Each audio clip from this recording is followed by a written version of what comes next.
Ésaïe, chapitre 40. Consolez, consolez mon peuple, dit votre Dieu. Parlez au cœur de Jérusalem, et criez-lui que sa servitude est finie, que son iniquité est expiée, qu'elle a reçu de la main de l'Éternel au double de tous ses péchés.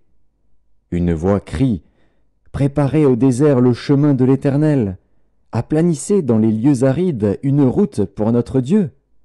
Que toute vallée soit exaucée, que toute montagne et toute colline soient abaissées, que les coteaux se changent en plaine et les défilés étroits en vallons. Alors la gloire de l'Éternel sera révélée, et au même instant toute chair la verra, car la bouche de l'Éternel a parlé. Une voix dit, « Crie !» Et il répond, « Que crierai-je » Toute chair est comme l'herbe, et tout son éclat comme la fleur des champs. L'herbe sèche, la fleur tombe, quand le vent de l'Éternel souffle dessus. Certainement le peuple est comme l'herbe. L'herbe sèche, la fleur tombe, mais la parole de notre Dieu subsiste éternellement. Monte sur une haute montagne, Sion, pour publier la bonne nouvelle. Élève avec force ta voix, Jérusalem, pour publier la bonne nouvelle. Élève ta voix, ne crains point. Dis aux villes de Juda, voici votre Dieu. Voici le Seigneur, l'Éternel vient avec puissance, et de son bras il commande. Voici, le salaire est avec lui, et les rétributions le précèdent. Comme un berger, il paîtra son troupeau, il prendra les agneaux dans ses bras, et les portera dans son sein. Il conduira les brebis qui allaitent. Qui a mesuré les eaux dans le creux de sa main, pris les dimensions des cieux avec la paume, et ramassé la poussière de la terre dans un tiers de mesure? Qui a pesé les montagnes au crochet et les collines à la balance?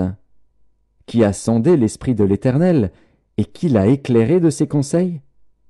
Avec qui a-t-il délibéré pour en recevoir de l'instruction? Qui lui a appris le sentier de la justice? Qui lui a enseigné la sagesse et fait connaître le chemin de l'intelligence? Voici, les nations sont comme une goutte d'un seau, elles sont comme de la poussière sur une balance. Voici, les îles sont comme une fine poussière qui s'envole. Le Liban ne suffit pas pour le feu, et ses animaux ne suffisent pas pour l'holocauste. Toutes les nations sont devant lui comme un rien, elles ne sont pour lui que néant et vanité. À qui voulez-vous comparer Dieu? Et quelle image ferez-vous son égal? C'est un ouvrier qui fond l'idole, et c'est un orfèvre qui la couvre d'or, et y soude des chaînettes d'argent. Celui que la pauvreté oblige à donner peu choisit un bois qui résiste à la vermoulure. Il se procure un ouvrier capable pour faire une idole qui ne branle pas. Ne le savez-vous pas? Ne l'avez-vous pas appris? Ne vous l'a-t-on pas fait connaître dès le commencement? N'avez-vous jamais réfléchi à la fondation de la terre? C'est lui qui est assis au-dessus du cercle de la terre, et ceux qui l'habitent sont comme des sauterelles. Il étend les cieux comme une étoffe légère, il les déploie comme une tente pour en faire sa demeure. C'est lui qui réduit les princes au néant et qui fait des juges de la terre une vanité. Ils ne sont pas même plantés, pas même semés, leur tronc n'a pas même de racines en terre. Il souffle sur eux et ils se dessèchent, et un tourbillon les emporte comme le chaume. À qui me comparerez-vous pour que je lui ressemble? Dit le Saint. Levez vos yeux en haut et regardez. Qui a créé ces choses? Qui fait marcher en ordre leur armée? Il les appelle toutes par leur nom.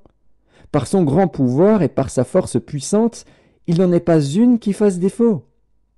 Pourquoi dis-tu, Jacob? Pourquoi dis-tu, Israël?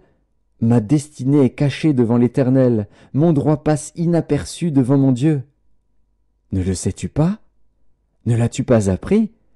C'est le Dieu d'éternité, l'Éternel, qui a créé les extrémités de la terre. Il ne se fatigue point, il ne se lasse point. On ne peut sonder son intelligence. Il donne de la force à celui qui est fatigué, et il augmente la vigueur de celui qui tombe en défaillance. Les adolescents se fatiguent et se lassent, et les jeunes hommes chancellent.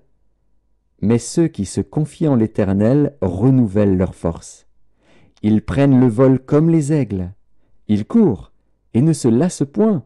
Ils marchent et ne se fatiguent point.